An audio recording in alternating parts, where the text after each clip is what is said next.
Hi everyone, this is Sunette, and in this video, continuing with the example that I've walked in the previous two videos on the process from judgment to non-judgment, but herein more focusing on the point of how to, when you realize something and learn something, like I have in my process from non-judgment to non-judgment in my relationship with, people who were defining me but didn't even know me. That I took that example and also stood back inside myself in my life and asked, where does a similar kind of wound exist that I'm experiencing inside myself? You will find, even just by asking yourself that question and looking, you will see dimensions and relationships and moments either in your present or in your past that opens up where you go, aha, that wound there in that past memory didn't heal yet completely within the context of this dimension of my process from judgment to non-judgment. And then you can work through that and heal that point inside yourself. And what I mean by heal is I use it also interchangeably with the word change, transform. You can also look at judgment to non-judgment. It can be judgment. Some might not relate to the word non-judgment so much and more see it as a polarity, but it's more the non-judgment is going into a position of understanding, a humbleness, a real connection to yourself and where you're at in your life process and where another is at, and recognizing the fact that you're not in the same place. That's primarily why we connect well with people and others not so much, is we're in our life processes and paths and where we're at and things that we've been through or not been through.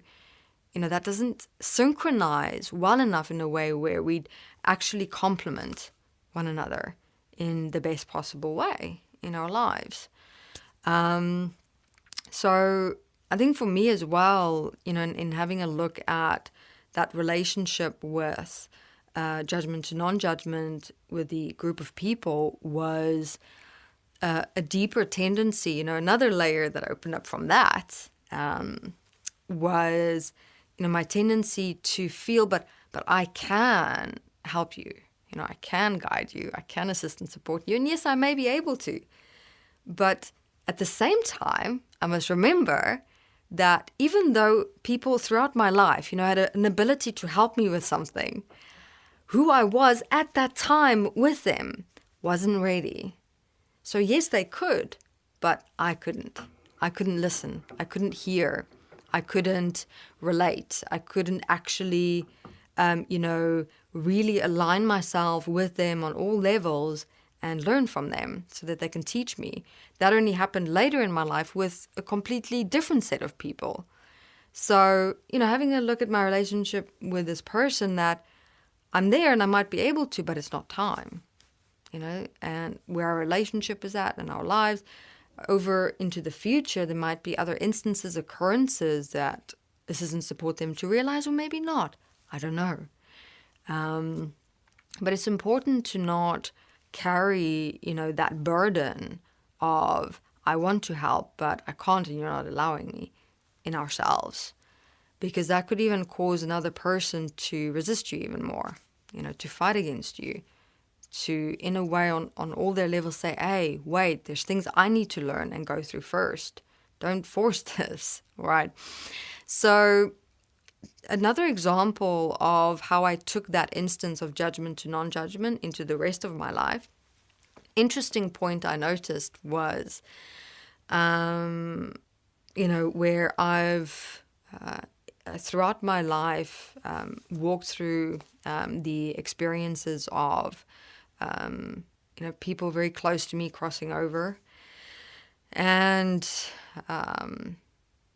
for those who have been through, whether it's siblings, parents, loved ones, who you have suddenly, unexpectedly lost in a way, you find that, or maybe your process of walking through the mourning, the death, the continuing with your life, the transitioning and getting to know yourself, in a way where they're no longer in your life or a part of you, that takes time. You find almost sometimes every couple of months or even different years, you realize that there's still a sadness, a sorrow, a regret, a memory that you hadn't forgiven or dealt with or set at peace or found closure with.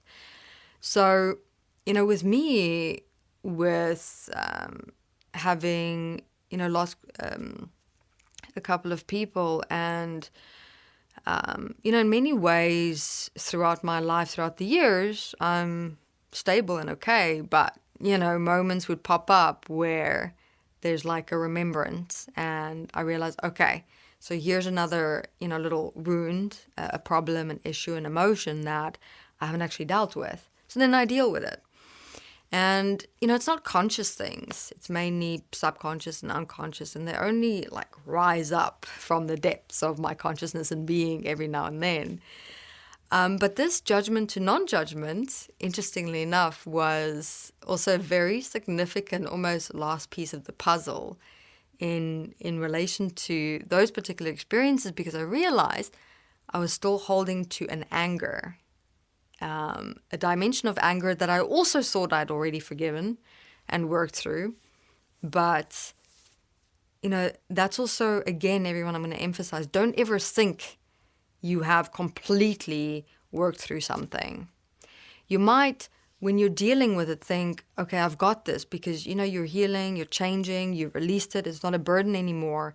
But then we mistakenly believe that, okay, because this dimension is sorted out, everything is sorted out. But with any given problem, trauma, emotion, deep inner wound that you experience, there's many dimensions to it, not only one. Life, our minds, our consciousness, our relationships is not only one-dimensional. It is multidimensional. We can't always see all the dimensions because we might not be ready, we might not be aware enough yet, we might not have the necessary tools and skills and techniques to deal with them. So then they open up over time. They unfold over time for us to deal with. And this dimension with anger was one of them, where I didn't link being angry with them as judging them. So inside myself, I was to an extent holding on to a judgment in relation to them that produced the anger toward them. And I was angry with them for dying the way they did. So I judged the way they died. The way I believed and felt that they kind of walked away at a time of my life where I needed them the most. And a common point within experiencing those losses was me finding myself at a time in my life where I would have seriously needed them the most. It was a time of transition, massive change, where it was difficult to find my own way by myself. But I did eventually. And obviously there are many other layers in that. During that time, because it opened up the fact that I was in a belief of, okay, I need them, I must have them, I cannot do this without them.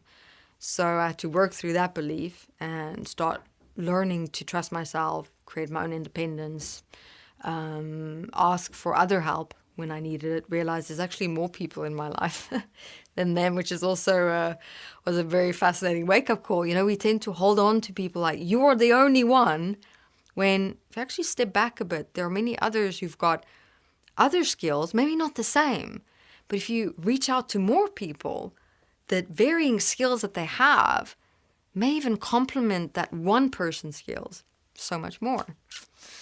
So that was a very significant realization for me, going to the understanding of the realization that I was judging them, and then forgiving myself for judging them, for holding on to that anger in relationship to judgment.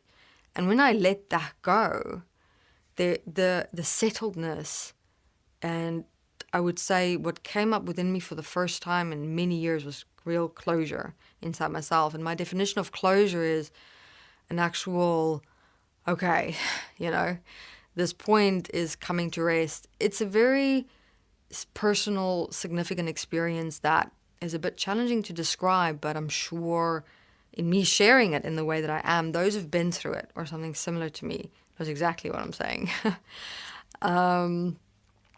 But you see here, this point of judgment to non-judgment, this is the point I want to make.